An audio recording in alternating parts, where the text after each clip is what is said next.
Hello everyone, welcome to my YouTube channel. Uttar Pradesh university of medical science Saifai Etawah यानी कि UP में सैफई ने जो सीपी नेट के नाम से उत्तर प्रदेश में सीपी नेट के नाम से जो है combined paramedical nursing entrance test Saifai university ने जो जीएनएम और एएनएम के लिए 2025 में कंडक्ट कराया था। तो उसका देखिए रिजल्ट आज आना था। आज 24 तारीख है और आपकी काउंसलिंग प्रक्रिया अभी स्टार्ट होनी थी, लेकिन अभी स्टार्ट नहीं हुई है। काफ़ी सारे स्टूडेंट इसके लिए परेशान हैं, तो परेशान होने की आवश्यकता नहीं है।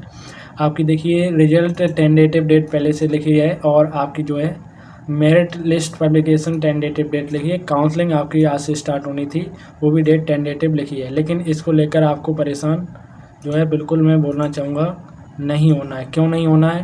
क्योंकि ये यूनिवर्सिटी अपना जो काम है वो ज़्यादा लेट नहीं करती है। लेट होगा भी तो आपका 2 से 3 दिन लेट होगा खूब से खूब, और इसके बाद आपकी जो है काउंसलिंग प्रक्रिया स्टार्ट हो जाएगी। तो आपको जो है बिल्कुल परेशान नहीं होना है।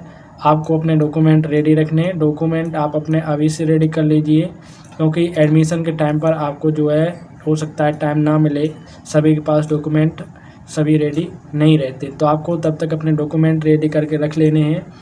और आप यहाँ से अपना स्कोर कार्ड तो देख ही सकते हैं, जिससे आपको क्लियर हो जाएगा कि आपके कितने मार्क्स बन रहे हैं। और मैंने बता भी रखा है कि आपके अगर कितने मार्क्स आते हैं तो आपको बड़े आराम से जो है कॉलेज अलॉट हो जाएगा। बाकी कमेंट सेक्शन में भी मैं जो है सभी के जवाब देता रहता हूँ। आपकी जो काउंसलिंग है उसकी रजिस्ट्रेशन की जो प्रक्रिया है वो ऑनलाइन चलेगी, बट आपकी जो काउंसलिंग होगी वो Uttar Pradesh university of medical science Saifai यानी कि यूपीएमएस के कैंपस में ही आपको जाना होगा। रजिस्ट्रेशन ऑनलाइन होगा, लेकिन काउंसलिंग के लिए आपको वहीं पर कैंपस जाना होगा। ठीक है, तो ये इन्फॉर्मेशन थी आपके लिए काफ़ी इन्फॉर्मेटिव। अब आपको जो है डॉक्यूमेंट बता देता हूँ क्या डॉक्यूमेंट की आपको रिक्वायर्ड रहेगी। फ़ीस और हॉस्टल फ़ीस और कट ऑफ के बारे में एक बार फिर से चर्चा कर लेंगे लास्ट तक, लेकिन अभी आपको डॉक्यूमेंट बताना सबसे ज़रूरी हो गया है। और इसके अतिरिक्त तो और भी अगर आपके कोई डाउट है कमेंट सेक्शन में पूछिएगा, आपकी फुल मदद की जाएगी। काउंसलिंग से लेकर आपका एडमिशन तक जो है पूरी जानकारी मैं इस वीडियो पर प्रोवाइड करता रहूँगा। तो चैनल पर नए हैं तो चैनल को सब्सक्राइब और टेलीग्राम को अवश्य ज्वाइन कर लेना। ठीक है, तो आइए चलिए आगे आपको इन्फॉर्मेशन प्रोवाइड कराता हूँ।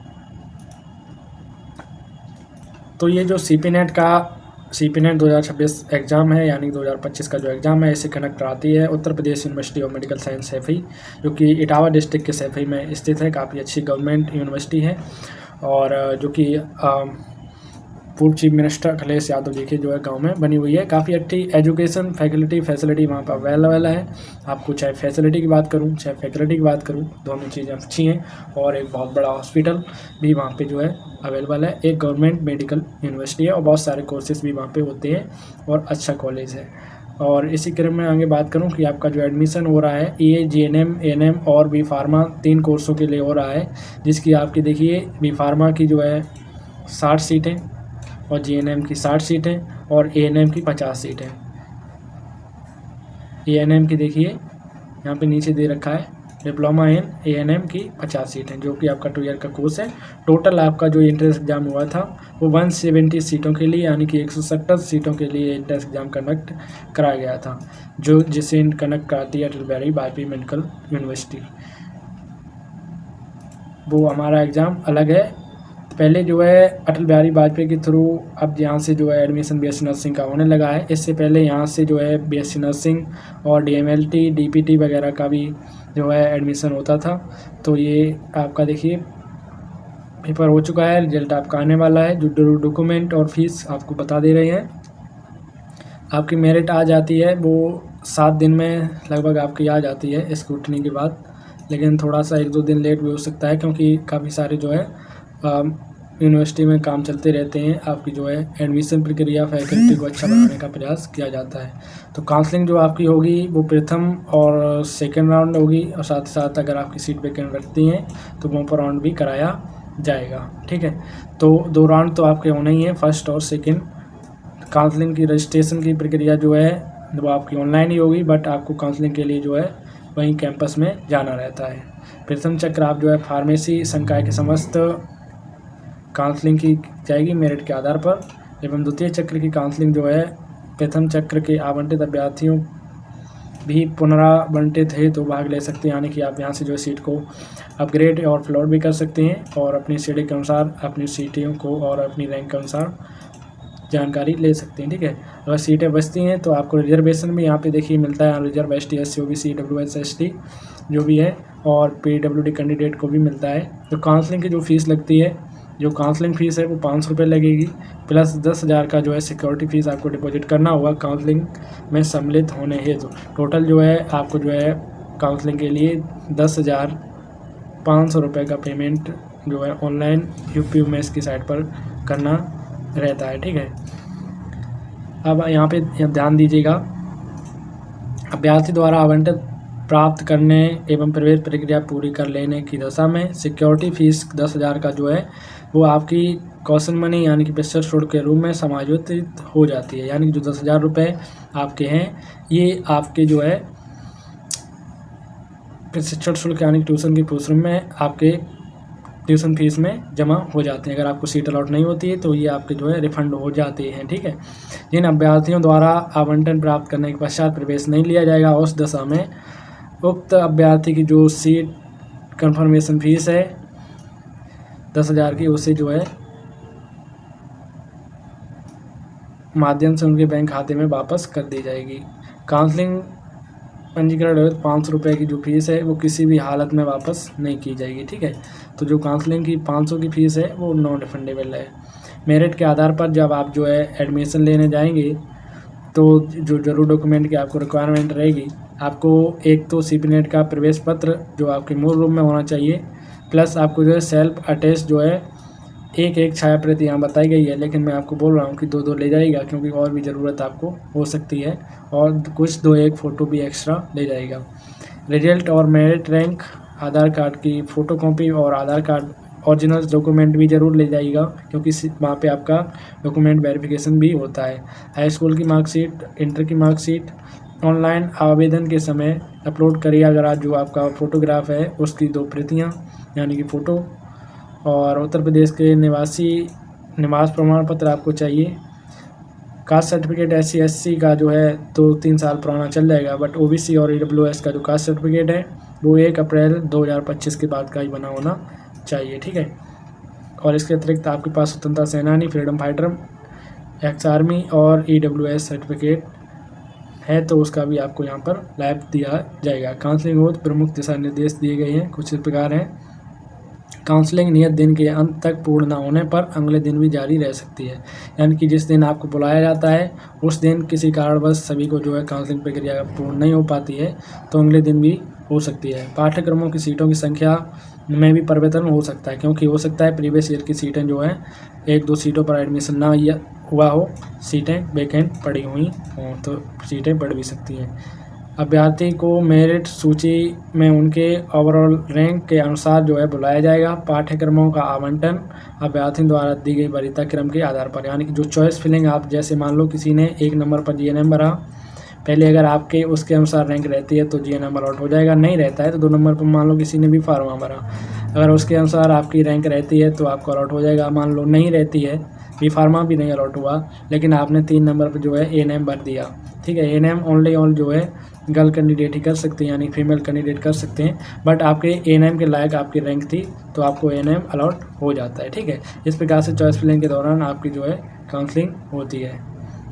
कुल सीटों से ज़्यादा अभ्यर्थी बुलाए जाएंगे जिससे अनुपस्थित अभ्यर्थियों की सीटों पर प्रवेश पा सकें, परंतु बुलाने का अर्थ यह नहीं होगा कि उन्हें आवश्यक ही चयनित कर लिया जाएगा। ठीक है, तो सीट के लिए देखिए आपको काउंसलिंग के लिए वहाँ जाना होगा, लेकिन इसका मतलब ये नहीं है कि आपको सीट अलॉट हो ही जाएगी। यदि कोई अभ्यर्थी स्वयं काउंसलिंग के निर्धारित दिन व समय में उपलब्ध नहीं होता है तो वो केवल उसी काउंसलिंग में आवंटन से वंचित होगा, अगली काउंसलिंग भाग लेने के लिए अर्ह रहेगा। ठीक है, उसी दिन, परंतु विलम्ब से आने पर तत्समय उपलब्ध सीटों से आवंटन प्राप्त करने का अधिकार होगा। ठीक है, लेकिन अगर आप थोड़ा सा लेट आते हैं तो 10 सीटों पर आवंटन लेने का आपको पूरा अधिकार रहेगा। आवंटन है तो अभ्यर्थी का स्वयं उपस्थित होना अनिवार्य रहेगा। ठीक है, तो आपका खुद को आना रहेगा, ऐसा नहीं कि आप नहीं आते किसी और को भेज देते हैं तो आपकी प्रक्रिया कंप्लीट हो जाएगी। प्रवेश हेतु जो आपको जो है एडमिशन प्रोसेस आप कंप्लीट करेंगे विश्वविद्यालय के समय आपको छात्र छात्रा को आवंटन पत्र प्रिंट के साथ मूल अभिलेख तथा उनकी 2 प्रतियाँ भी ले जानी रहेंगी। ठीक है, तो एडमिशन के लिए आपको देखिए CP नेट का प्रवेश पत्र एवं अलॉटमेंट लेटर और जो आपको वहीं पर मिलेगा। जन्म तिथि हो तो आपका जो है हाई स्कूल एंट्री की मार्कशीट, इसके बारे में आगे आपको बता चुके हैं। उत्तर प्रदेश का निर्माण प्रमाण पत्र, चरित्र सर्टिफिकेट, जो आपके 12th जहाँ से आपने पास आउट करा है वहाँ से आपको मिल जाता है। TC भी आपके जहाँ से आपने 12th पास आउट करा है वहाँ से मिलेगा। इसके अतिरिक्त अगर किसी कैंडिडेट का 1, 2, 3 साल का जो भी गैप है तो गैप सर्टिफिकेट भी लगेगा, वो आपका आराम से जो है आपकी तहसील से बन जाता है, या नहीं है तो वहीं आपका सैफी में भी बन जाएगा आराम से। ठीक है, तो उसके लिए परेशान ना हो। इसके अतिरिक्त आपका 10-10 रुपये की जो है स्टाम्प पेपर पर जो है रैगिंग ना करने के संबंध में एक आपके द्वारा और एक आपके माता पिता के द्वारा स्टाम्प पेपर भी लगते हैं। आधार कार्ड की प्रत, ऑनलाइन आवेदन के समय अपलोड किए गए फ़ोटोकॉपी की 4 प्रतियाँ मांगी गई हैं। आप जो है मैंने जैसा कि बताया, अगर आप हॉस्टल लेते हैं तो उसके लिए अलग से फ़ोटो की रिक्वायरमेंट रहती है। वहीं फ़ीस की बात करें तो फ़ीस देखिए, आपकी जो फ़ीस लगती है वो 36,400 रुपये बी फार्मा की, GNM और ANM की 25,000 रुपये फ़ीस लगती है। वहीं अगर आप हॉस्टल लेते हो तो देखिए हॉस्टल लेने के बाद यही आपकी फ़ीस जो है, हॉस्टल चार्ज आपका जो है 6,000 रुपये और डिप्लोमा वालों के लिए 4800 रुपये लगता है। ठीक है, तो बी फार्मा कर रहे हैं उन्हें अगर आप हॉस्टल लेते हैं तो 42,400 और GNM ANM वालों को 29,800 रुपये पेमेंट करना रहेगा। विदाउट हॉस्टल आपको जो है 36,400 बी फार्मा और 25,000 पेमेंट GNM ANM के लिए करना रहेगा। उक्त शुल्क के अतिरिक्त परीक्षा फार्म परीक्षा शुल्क हेतु विश्वविद्यालय व मेडिकल फैकल्टी के अनुसार जमा करना रहेगा। ठीक है, प्रवेश प्राप्त करने के पश्चात यदि अभ्यर्थी प्रवेश निरस्त करने हेतु अनुरोध करता है तो शुल्क वापस करने के संबंध में विश्वविद्यालय के अनुसार कार्रवाई की जाएगी। उक्त शुल्क में किसी प्रकार का कोई भी छूट अनुमान नहीं होगा। ठीक है, तो इस बात का ख्याल रखें। तो ये थी सारी इन्फॉर्मेशन। कट ऑफ की बात करें तो आपकी जो अनरिजर्व की कट ऑफ जाएगी, मिनिमम अगर आपकी रैंक 1 से लेकर अगर 2000 तक भी है, 2000 या 2400 है, ठीक है, तो आपको मेरे अनुसार जो है सीट अलॉट हो जाएगी ज़रूर किसी ना किसी कोर्स में लास्ट राउंड तक। ठीक है, मैं OBC की बात करूं तो OBC की अगर OBC की रैंक 3000 भी है तो भी सीट अलॉट हो जाएगी। ठीक है, वहीं ST SC की अगर 3500 के अप्रॉक्स भी अगर आपकी रैंक रहती है तो सीट अलॉट हो जाएगी। ठीक है, वहीं अगर मार्क्स की बात करूं,